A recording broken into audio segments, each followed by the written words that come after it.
আজকে বানাবো চিতল মাছের ঝাল। মাছগুলো ভালো করে ধুয়ে নিয়েছি। এবার হাফ চামচ নুন দিয়ে দেবো, আর দিয়ে দেবো হাফ চামচ হলুদ।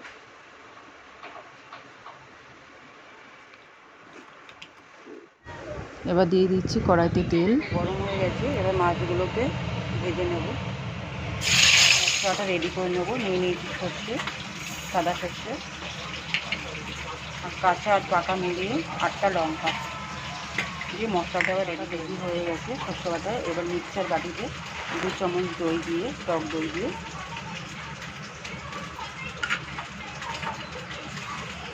2 চামচ টক দই দিয়ে ভালো একটু সামান্য জল দিয়ে টক দইটা ফাটিয়ে নেব। হালকা করে সবগুলো ভেজে নিয়েছি। ভাজার তেলের মধ্যে অল্প একটু কালো জিরা ফোড়ন দিয়ে দেবো।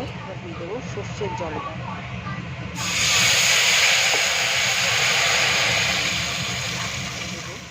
স্বাদ মতন নুন, মতন হলুদ দিয়ে দেবো।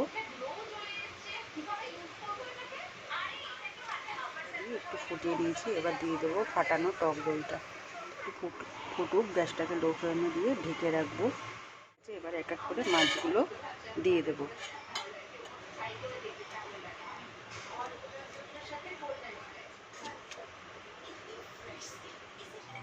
এবার ঢেকে রাখবো। দিয়ে দিলাম 4টে কাঁচা লঙ্কা। এবার 2 মিনিট পরেই রেডি চিতল মাছের ঝাল।